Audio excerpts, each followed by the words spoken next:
começar aqui passando em nome de Jesus. Nossa aula hoje é sobre os governantes e as instituições religiosas no Novo Testamento. Vamos lá, então, com a graça de Deus. Então, começando bem rápido pela parte que nós já passamos, o primeiro imperador romano foi Otávio César. Ele governou de 27 a.C. a 14 depois de Cristo, e o grande acontecimento que liga o Novo Testamento ao imperador Otávio César é exatamente o nascimento e a infância de Jesus. O próximo imperador foi Tibério, que ele governou já dentro do período depois de Cristo, de 14 a 34 depois de Cristo, e foi ele que nomeou Pôncio Pilatos, que governou a Palestina, a Judéia, melhor dizendo, apenas porque na Palestina era um dos Herodes que governava, de 26 a 36, portanto, por 10 anos. E nesse período, acontecimentos bíblicos que ligam aí o imperador Tibério foi o início do ministério de João Batista, o início do ministério de Jesus, a morte de Jesus, o derramar do Espírito Santo no Pentateuco, a conversão de Paulo na estrada de Damasco, e, com a graça de Deus, o início aí da pregação do Evangelho para os gentios.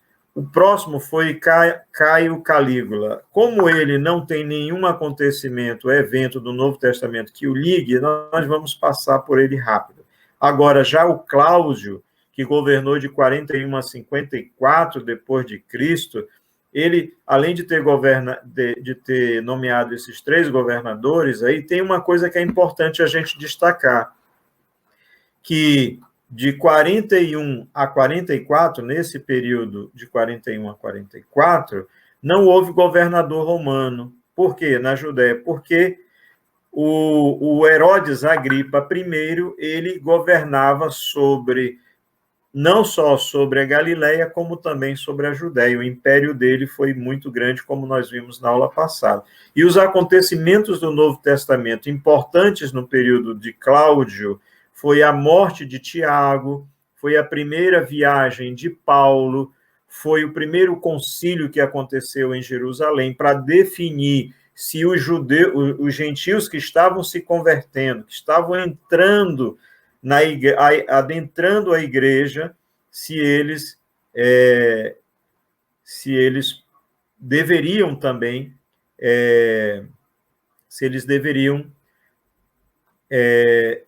observar as leis judaicas, como, por exemplo, a guarda do sábado, a não comer animais sacrificados a ídolos. Tudo isso foi decidido no primeiro concílio de Jerusalém, o primeiro presbitério da história. Depois que eles estão lá no capítulo 15 do livro de Atos, depois que eles se reuniram, eles tomaram decisões que nós na Igreja Presbiteriana chamamos de resoluções, e essas resoluções foram levadas por Paulo e Barnabé por todas as igrejas que eles haviam fundado, dizendo: vocês não precisam se submeter a essas coisas, exceto não comer carne de animais sacrificados a ídolos, não comer carne com sangue e abster-se das relações sexuais ilícitas. Então, tudo isso aconteceu no período de Cláudio.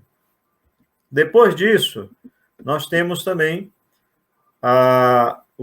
alguns outros imperadores. Um mais relevante aí é Nero, que governou de 54 a 68 a.C., ele nomeou como governadores na Judéia, Marcos Félix, Pôncio Festo e Albino. Alguns deles vão aparecer aí no Novo Testamento. Quais foram os eventos importantes do Novo Testamento que ligam Nero, o imperador romano Nero? Foi a terceira viagem de Paulo, que foi a última viagem de Paulo, foi o ministério de Paulo depois que ele foi preso, não é? E também o martírio do próprio Paulo, que foi guilhotinado, não é? Diz a tradição, e a perseguição cruel que foi desencadeada por Nero. Nero mandou tocar fogo em Roma, Roma toda ficou em chamas, e quando as chamas baixaram, o bairro onde a maioria dos cristãos viviam não pegou fogo, Deus livrou, Deus guardou, mas ele usou este artifício para dizer que quem mandou tocar fogo em Roma foram os cristãos. Então a perseguição foi cruel, foi cruenta, foi sanguinária contra os cristãos. Dizem os historiadores que faltou cruz em Roma para crucificar os cristãos. Eles não só foram crucificados, eles foram incendiados. O Coliseu ficou repleto de chamas. E quando eles eram crucificados, eles foram colocados ali nas estradas de Roma para iluminar as estradas, e também dentro do próprio Coliseu, enquanto que Nero apenas ria disso. Nero era tão ruim que, diz os historiadores, que ele abriu o ventre da mãe para saber de onde ele havia nascido, você ter uma ideia. O próximo foi Galba, Otão e Vitério, governaram de 68 e 69, e a única coisa que é interessante, que é importante para a gente aí, é que nesse período estava havendo o levante judaico, o levante dos judeus contra o Império Romano, que viria desencadear, já com Vespasiano, na destruição de Jerusalém, na destruição do templo, que aconteceu no ano 70 depois de Cristo, e o templo foi tirado pedra sobre pedra, foi ali cumprida a profecia de Jesus. E também Tito, que é o que governou depois de Vespasiano. Quem destruiu Jerusalém foi o próprio Tito, junto com Vespasiano. E se vocês lembram da aula passada, enquanto Jerusalém estava sendo destruído, Agripa II, com a sua esposa ou com a sua irmã Berenice, estavam assistindo no Coliseu os Jogos Olímpicos em comemoração à destruição da sua própria terra, do seu próprio povo, da sua própria nação, para vocês terem uma ideia. Não é? Tivemos o último, que foi Domiciano. Qual foi a importância dele? Ano 81 a 96, já no final do primeiro século da era cristã, foi a perseguição que esse homem desencadeou contra os cristãos, ainda como Nero fez, o exílio de João, que foi para a ilha de Patmos, onde Deus deu a revelação do Apocalipse. E, por último aí, eu quero comentar, por último, nessa parte ainda, dois governadores de Roma, dos imperadores romanos. Agora eu quero destacar esses que foram importantes do Novo Testamento, para você ter uma ideia melhor da importância de cada um deles. Né? Então, fique comigo aqui para você ver o que está acontecendo. Vamos lá. Primeira coisa que nós temos é o Gaius Otávio. Otávio César, o nome dele era Gaius Otávio. E vocês vão ver por que ele depois recebeu o título de Augustus. Muito bem, ele nasceu em 63 antes de Cristo. Seu pai morreu quando ele ainda era jovem, sendo, com a morte dele, foi adotado por seu tio, que nada mais era que Július César, um general romano, não é, que governava Roma no período em que Roma não era um império, era mais uma república, e ele também era um político e um escritor. Além disso, ele criou o que ficou conhecido na história, Otávio César, segundo triunvirato, que tinham como aliados Marcos Lépido e Marco Antônio. Isso está aí na história. Não é?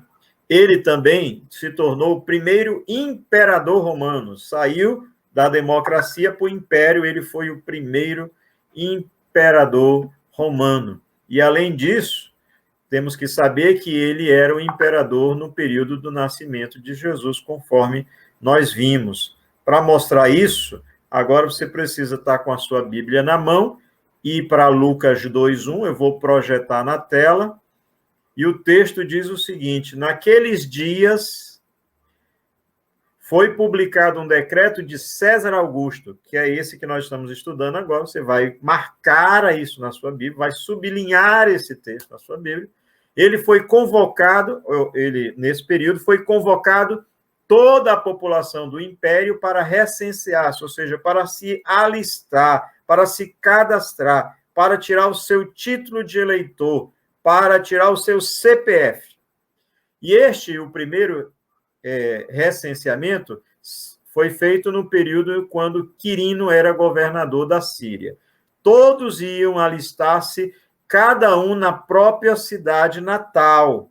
Isso fez com que José também subisse da Galiléia, onde ele morava, na cidade de Nazaré, para a Judéia, que era a cidade de Davi, chamada Belém, porque ele, José, era da família de Davi, e Jesus tinha que nascer da família de Davi, a fim de alistar-se lá com Maria. E olha o que o texto diz: sua esposa.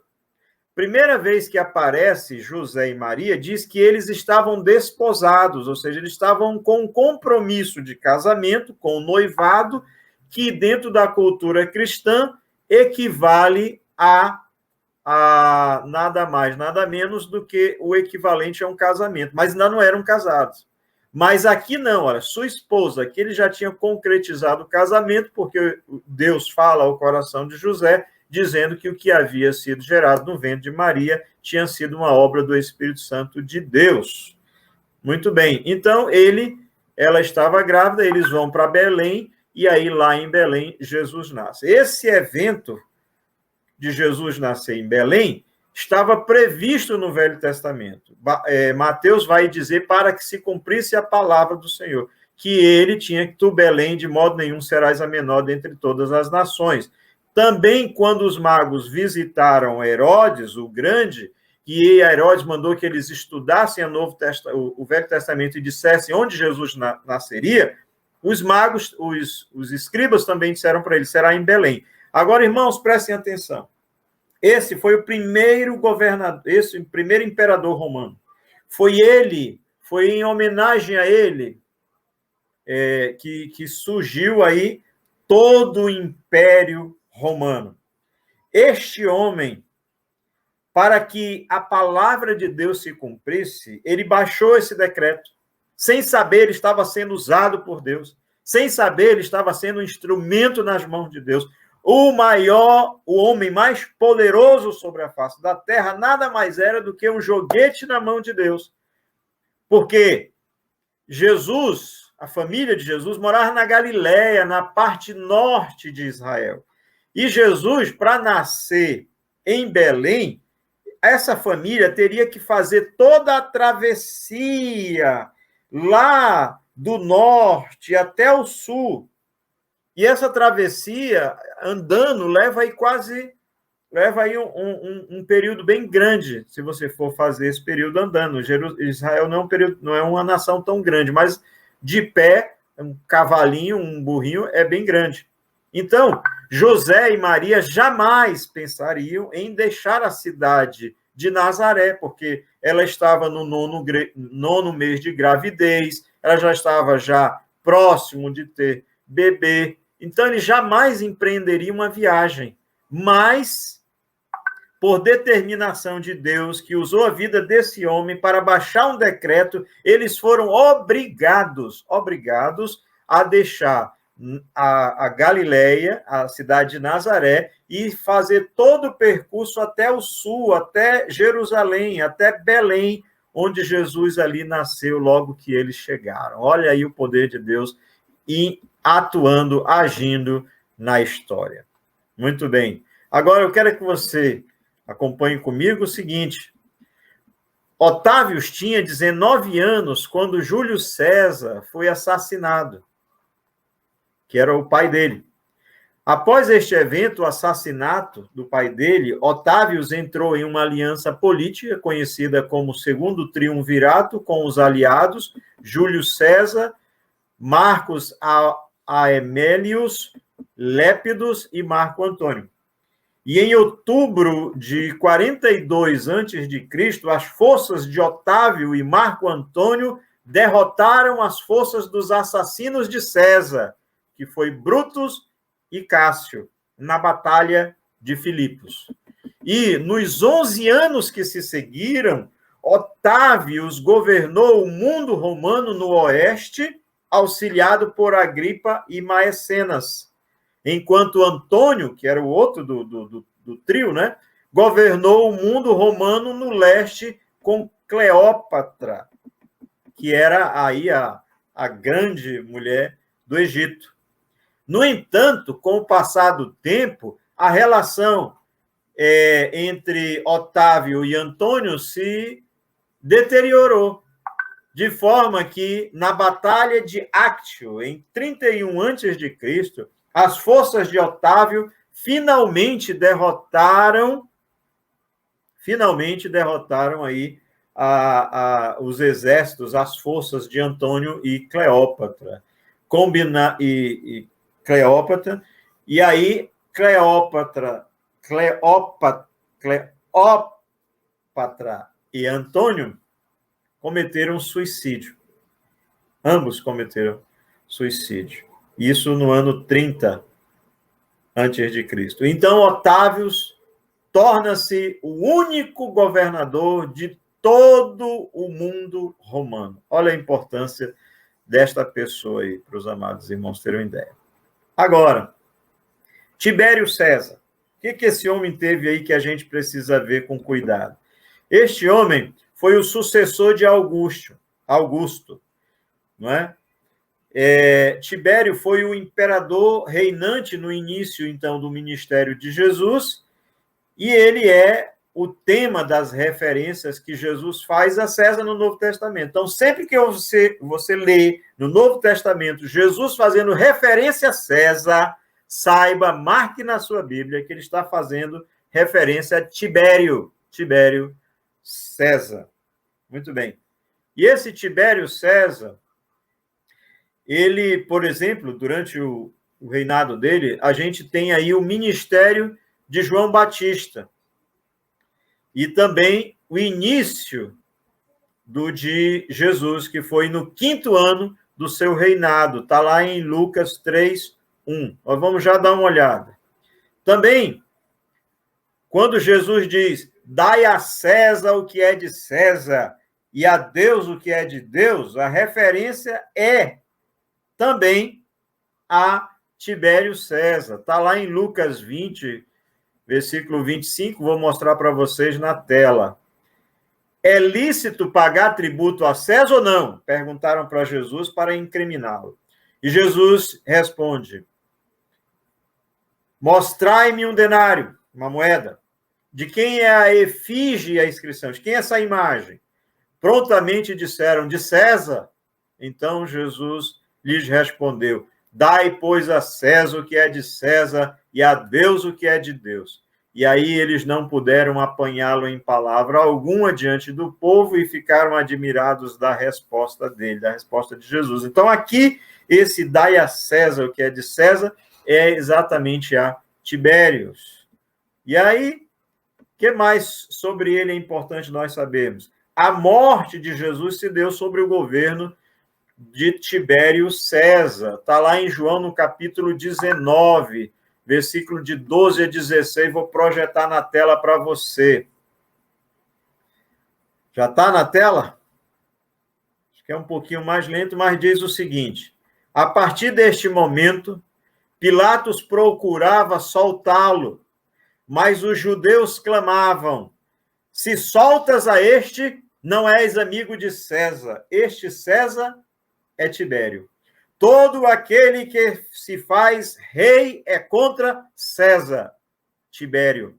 Ouvindo Pilatos essas palavras, trouxe Jesus para fora e sentou-se no tribunal, no lugar chamado Pavimento, no hebraico Gabatá, e era a Parasceve Pascal, cerca da hora sexta, e disse aos judeus, eis aqui o vosso rei. Eles, porém, clamavam, fora, fora, crucifica-o. Disse-lhes Pilatos, hei de crucificar o vosso rei? Responderam os principais sacerdotes, não temos rei senão César. César, Tibério. Então Pilatos o entregou para ser crucificado. Este daqui é Tibério César que nós estamos vendo. Então, queridos, vamos ver o outro que nos interessa, que é exatamente Cláudio. E a referência a Cláudio é o seguinte: o Cláudio, no Novo Testamento, ele vai aparecer lá em Atos, no capítulo 11, no versículos 27 a 28. Acompanhe comigo. Naqueles dias, desceram alguns profetas de Jerusalém para Antioquia. E apresentando-se um deles, chamado Ágabo, dava a entender pelo Espírito que estava para vir grande fome por todo o mundo, a qual sobreveio nos dias de Cláudio. Anote na sua Bíblia, passe um traço embaixo, sublinhe. Esse Cláudio aí nada mais é do que este que nós estamos vendo aqui, que foi quem governou depois de Tibério. E o próximo que nós vimos aí, a maldade desse homem, é Nero. E o que Nero fez? Nero, ele aparece no Novo Testamento em Atos 25, de 8 a 12. Vou mostrar o texto para vocês aí na tela. E diz o texto, de Atos 25, 8 a 12. Porém, Paulo, defendendo-se, proferiu as seguintes palavras: nenhum pecado cometi contra a lei dos judeus, nem contra o templo, nem contra César. César aí, sublinhe na sua Bíblia. Passe um destaca-texto. Esse César aí é Nero. Marque, destaque, ressalte.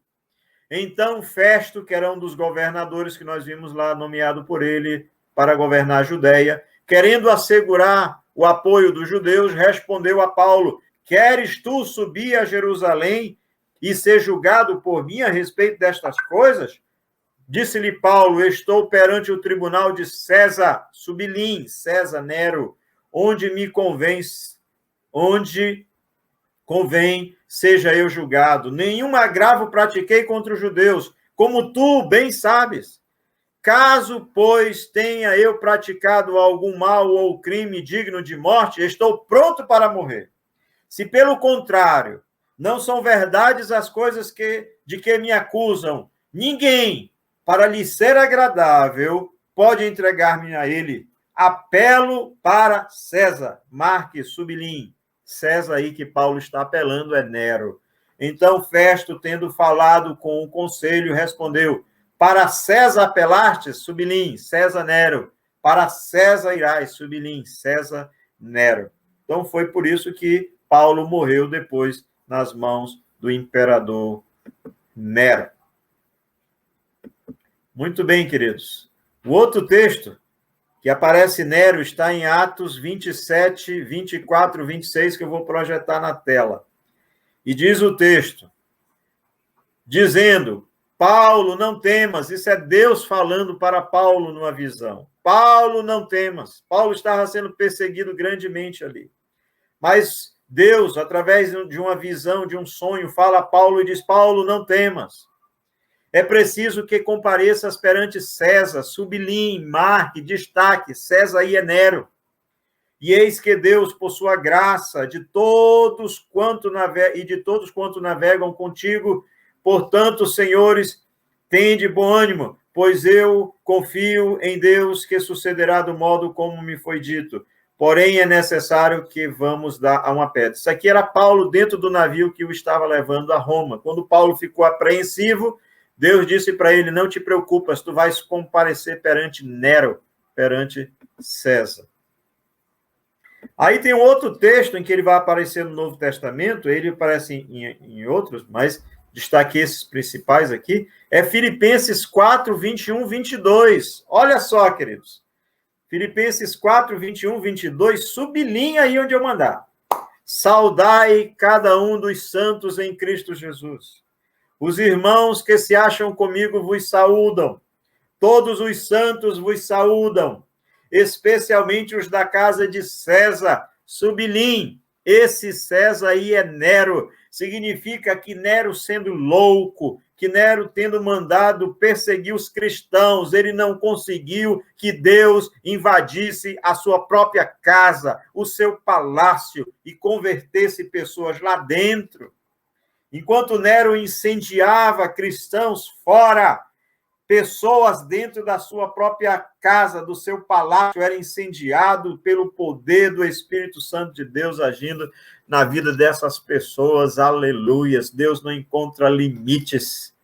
Deus não encontra limites. Assim como Deus salvou gente dentro do palácio de Herodes, Deus salvou pessoas dentro do palácio do grande Nero. Graças ao Senhor Deus, que é todo-poderoso.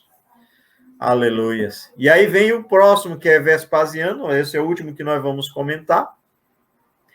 Diz, aí, a referência dele é que ele foi o instrumento pelo qual se cumpriu a profecia de Jesus, registrada lá em Mateus, no capítulo 24, de 1 a 2, que eu estou projetando na tela para você também.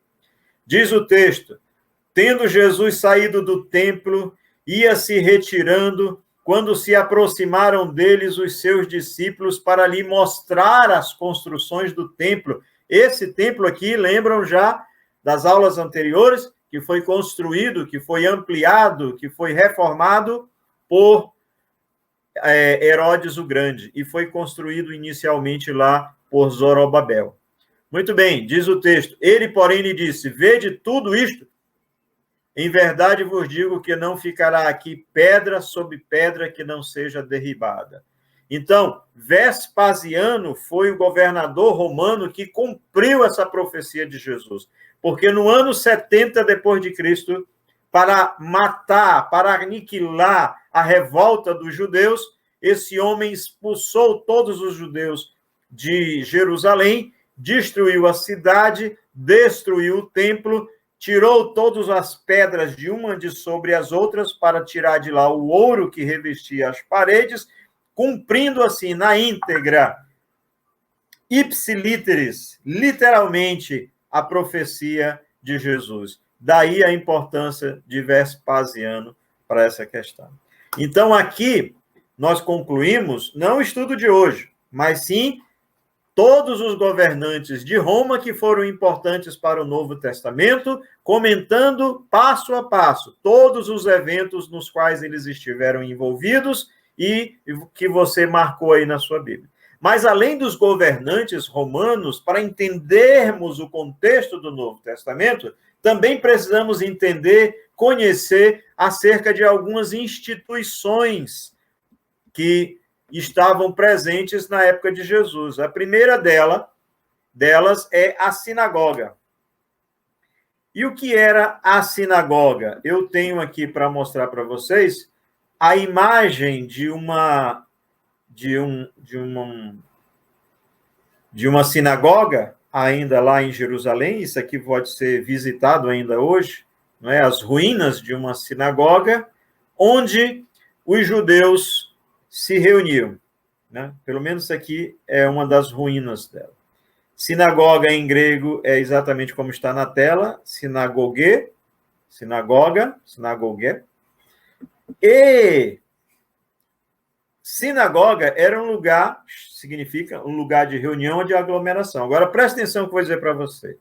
As sinagogas que aparecem no Novo Testamento, elas surgiram quando os judeus foram levados cativos para a Babilônia. Porque quando eles foram levados cativos para a Babilônia, lá em Babilônia não tinha templo para eles adorarem, para eles se reunirem. Então, eles criaram uma organização chamada sinagoga, que nada mais era do que uma igreja local para reunião, tá? Então, as sinagogas foram criadas no período do exílio babilônico.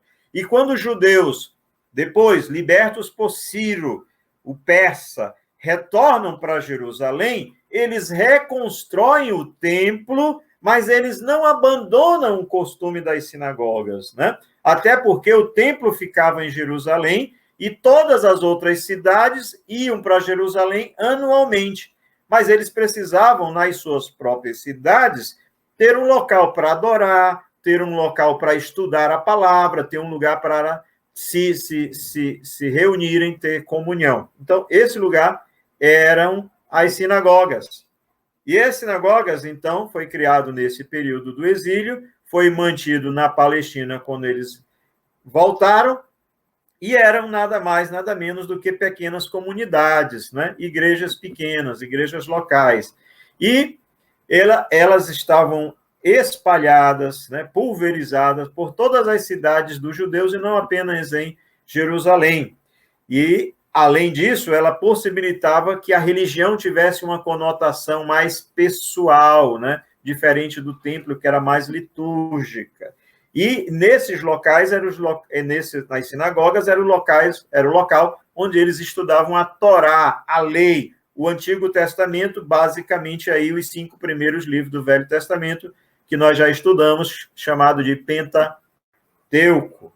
E Jesus anuncia a sua chegada como Messias exatamente numa sinagoga. Olha só como isso aconteceu.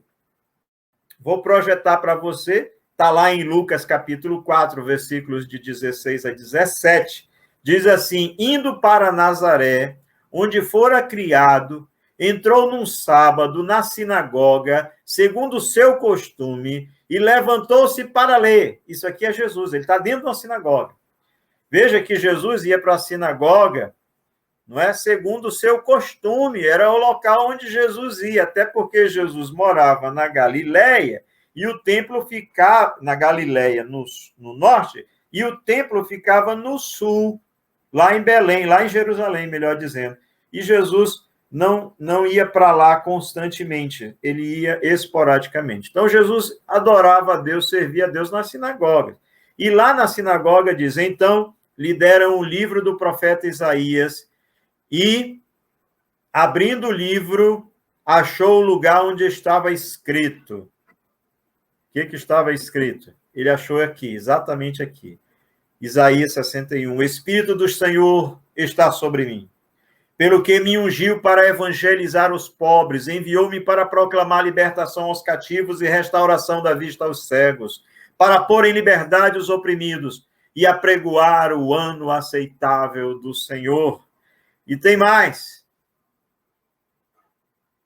Tendo fechado o livro, Lucas 4, 20 e 21, diz, devolveu ao assistente, e aí ele se senta, porque era a forma como os mestres ensinavam a Torá, e todos na sinagoga tinham os olhos fitos em Jesus. E então passou Jesus a dizer-lhes, hoje se cumpriu a escritura que acabar de ouvir. Hoje se cumpriu Isaías capítulo 61. Hoje o Messias está entre vós. Aleluias. Aleluias. Glória a Deus. O Senhor é bom. O Senhor é bom. O Senhor é bom. Nós estamos aqui de novo na sinagoga. E aí, olha só, Estevão foi assassinado pelos membros de várias sinagogas. Estevão foi o primeiro mártir da Bíblia. Deixa eu mostrar para vocês aqui o texto que está em Atos capítulo 6, versículo de 8 a 9. E Estevão, cheio de fé e de poder, fazia prodígios e grandes sinais entre o povo. E levantando-se alguns que eram da sinagoga chamada dos libertos, e dos sirineus, e dos alexandrinos, e dos que eram da Cilícia e da Ásia, e disputavam com Estevão. Vejam que Estevão, primeiro mártir da igreja, que era um diácono, um pregador, foi esses grupos de várias sinagogas que se levantaram contra eles. O termo libertos tem relação com um grupo de judeus que foi prisioneiro na guerra a quem os romanos capturaram em 63 a.C., sob o comando de Pompeu. E, em anos subsequentes, esses que haviam sido presos, esses prisioneiros, eles foram libertos e eles, então, construíram uma colônia ao longo do rio Tíber, em Roma. E, mais tarde, os seus descendentes foram expulsos de Roma e presume-se que muitos deles encontraram refúgio em Jerusalém, onde, então, eles construíram uma sinagoga. O texto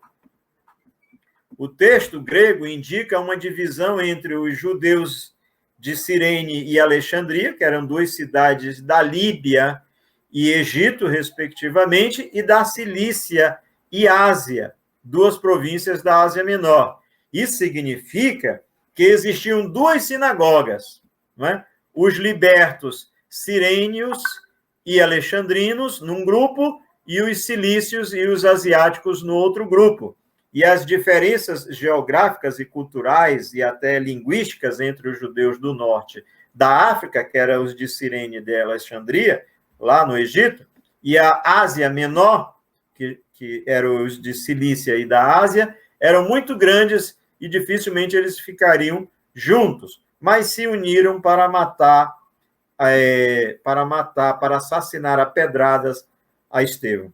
Agora, presta atenção no que eu vou dizer para vocês. Alexandria era a capital do Antigo Egito. Como Roma, ela era importante centro administrativo do mundo mediterrâneo.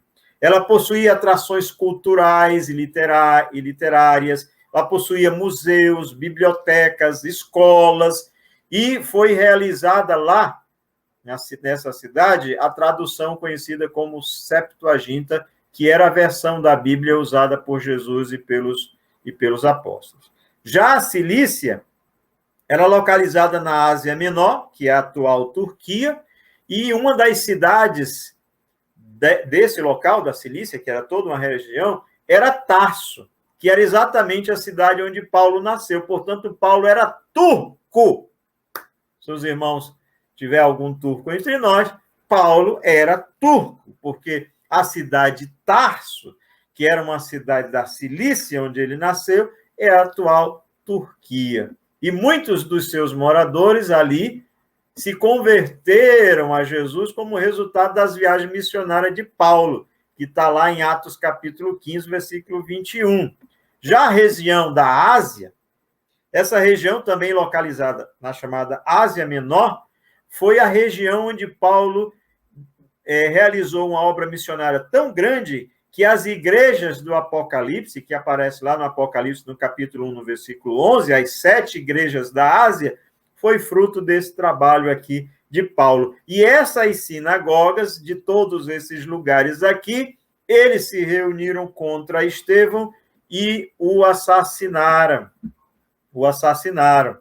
Tudo nessa instituição chamada sinagoga, que agora os irmãos estão aprendendo sobre ela.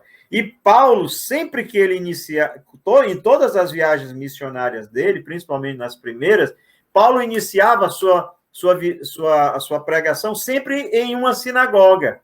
Por exemplo, olha o texto aqui de Atos, capítulo 17, de 1 a 3. Diz: tendo passado por Anfípolis e Apolônio, chegaram a Tessalônica, onde havia uma sinagoga de judeus. E diz o texto, Paulo, sublinha aí na sua Bíblia, segundo o seu costume, quer dizer, era comum que Paulo fizesse isso, ele procurava os judeus numa sinagoga que se reuniu, em regra, nos dias de sábado. Então, aí a gente vê a importância dessa instituição no Novo Testamento. Jesus inicia seu ministério dentro de uma sinagoga, Jesus anuncia a chegada dele como Messias dentro de uma sinagoga, o primeiro mártir foi morto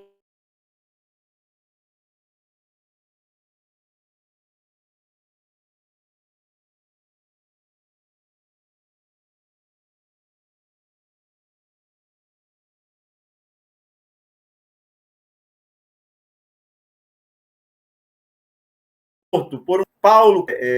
Agora, uma outra instituição que a gente precisa aprender, estamos quase terminando, é o Sinédrio.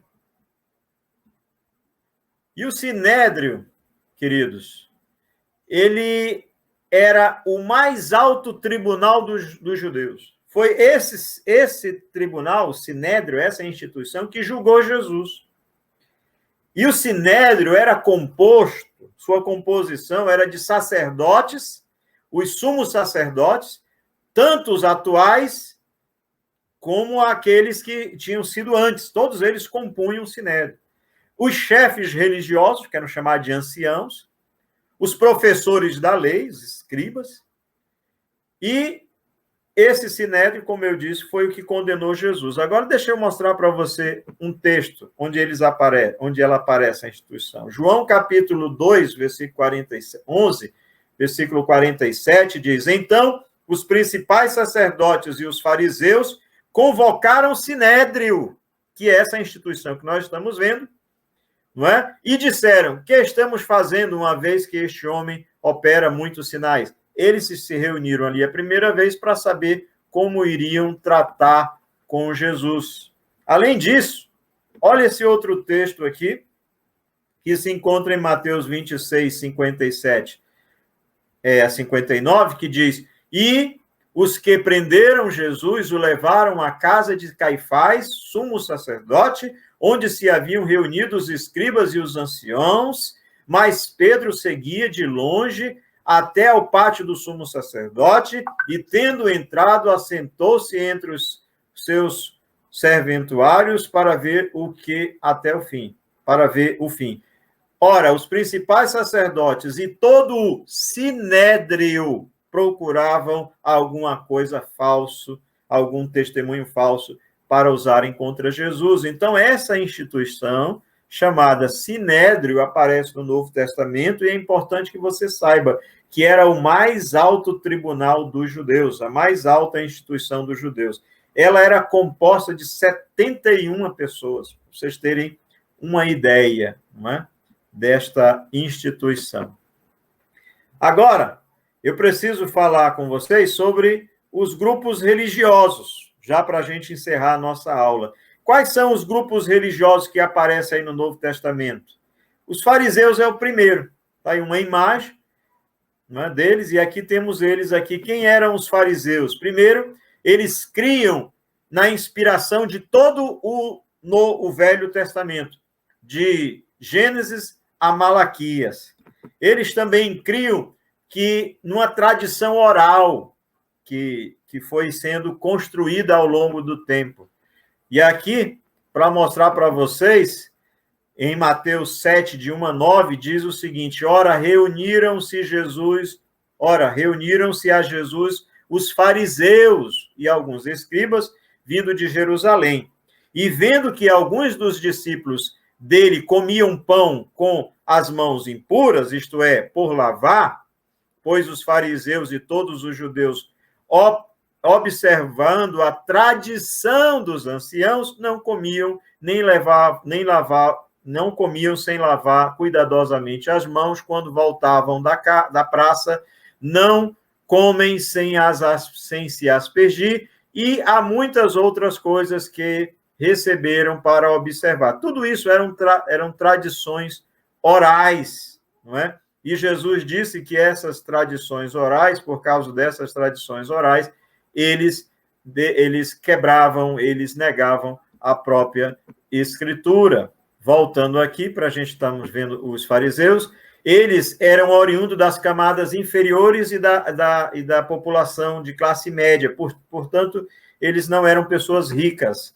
Eles estavam mais nas sinagogas, eles atuavam mais nas sinagogas, que nós já acabamos de estudar sobre o que era. E eles tinham uma grande aceitação popular, porque eles também vieram da classe pobre. E eles criam na vida após a morte e também criam na alma e na ressurreição. E isso a gente encontra, por exemplo, a referência disso em Atos dos Apóstolos, no capítulo 23, no versículo de 6 a 8, que diz: Sabendo Paulo que uma parte do sinédrio se compunha de saduceus e outra de fariseus, exclamou: Varões, irmãos, eu sou fariseu, filho de fariseu. Veja que Paulo era fariseu, antes de se converter.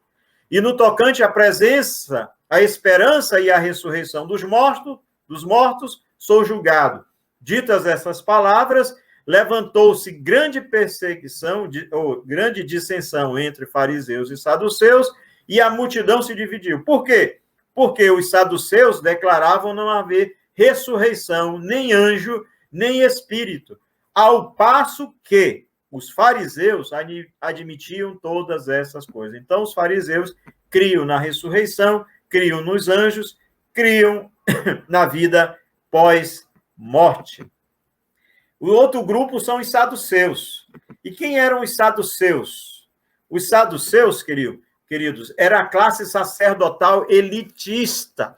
Essa classe aqui, não, diferente dos fariseus, que eram da classe pobre, da classe média baixa, os saduceus eram da classe média alta e rica. Além disso, eles tinham uma influência limitada, uma influência muito limitada ao templo, era onde eles mais atuavam. Eles atuavam mais no sinédrio, né? No governo. Eles tinham mais poderes do que os fariseus. E eles eram membros influentes aí, no caso do sinédrio. Além disso, eles criam que o Velho Testamento era composto apenas da Torá, ou seja, na Bíblia deles, o Velho Testamento só tinha 5 livros, não é? E, em relação à teologia dele, eles não acreditavam na autonomia, eles acreditavam, melhor dizendo, na autonomia do homem, o homem é que dizia o seu destino e não Deus.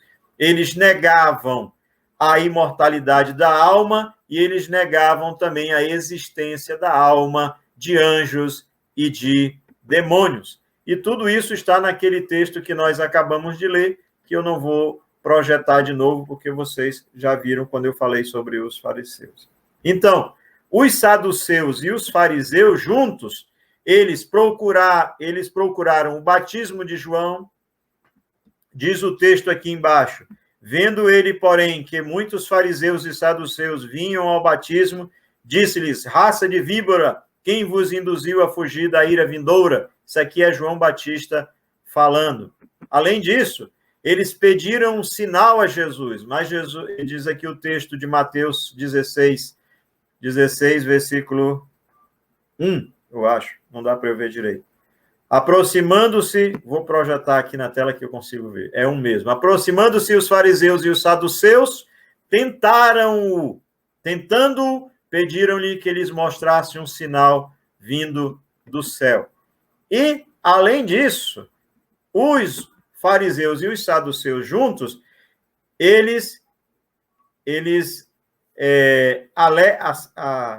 Jesus, melhor dizendo, alerta sobre a doutrina deles como sendo algo que não seja muito bom. Diz o texto: então, entenderam que lhes dissera que se acautelasse do fermento dos pães. Então, entenderam que não lhes dissera que se acautelassem do fermento de pães, mas da doutrina dos fariseus e dos saduceus. Isso aqui é Jesus falando. Tudo bem? Então, queridos, nós temos o último grupo, que são os zelotes. E quem são os zelotes? Os zelotes, eles vão aparecer, inclusive, dentre os discípulos de Jesus. Esses zelotes, eles eram um movimento nacionalista que lutava pela independência da nação de Israel. Não é? Eles, inclusive, se uniram ali no período dos Macabeus. Eles também eram conhecidos por agirem com extrema violência e contra o Império Romano. E a gente vai ver na Bíblia, abre a sua Bíblia em Mateus 10, versículo 4, que vai estar o seguinte: ora, os nomes dos 12 apóstolos são estes.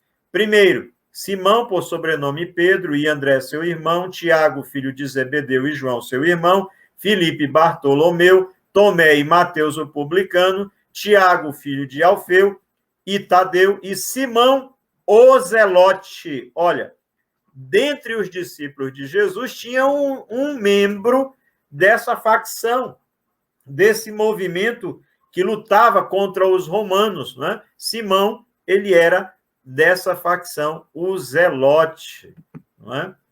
E aí, o que mais que temos sobre ele? Também vemos que eles eram chamados cananeus. Isso vai aparecer lá, que é bem interessante, irmãos, mas para eu mostrar isso para vocês aqui, eu precisaria abrir uma Bíblia em outro local, então vou deixar para vocês olharem, tá? Mas aqui, olha, quando a referência é Simão Simão o Zelote, no grego, a palavra que aparece aqui não é zelote, é cananeu, mostrando que os zelotes também eram conhecidos por essa designação de cananeus, né? E um zelote aparece também no Novo Testamento de uma forma bem interessante, né? Um zelote conseguiu grande sucesso no período do nascimento de Jesus, os zelotes, na verdade. Atos 5:37 diz: ele, porém, ouvindo, se enfureceram e queriam matá-lo. Mas, levantando-se no Sidédrio um fariseu chamado Gamaliel, esse Gamaliel aqui, queridos, foi o que criou o movimento dos zelotes. Então, nós vimos os imperadores romanos, nós vimos as instituições, nós vimos os imperadores romanos e os acontecimentos bíblicos que trazem importância para eles. Nós vimos as instituições do Novo Testamento, nós vimos a sinagoga, nós vimos o sinédrio, nós vimos os grupos religiosos, nós vimos os fariseus, os saduceus e os zelotes.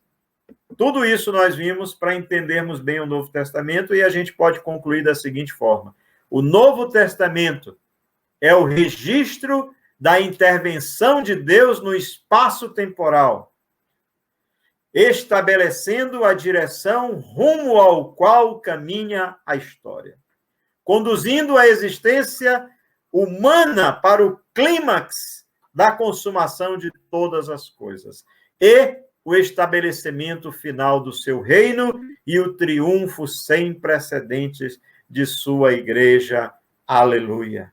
Aleluia! Irmãos, o Novo Testamento, agora, quando você for ler, todas essas informações vão estar na sua mente, no seu coração, e ele vai sendo descortinado diante da sua leitura, e você vai vendo, percebendo que Deus está no controle, que Deus é Senhor de todas as coisas, que Deus é o Senhor da história, que Ele está sobre todos os reinos e grandes impérios, porque Ele é o único que reina absoluto, em nome de Jesus. Amém e amém. Então, Deus abençoe os irmãos. Graças ao nosso bom Deus, nós conseguimos concluir essa aula depois de muita luta. E certamente é porque Deus tinha coisas maravilhosas para você nesse período. Deus abençoe os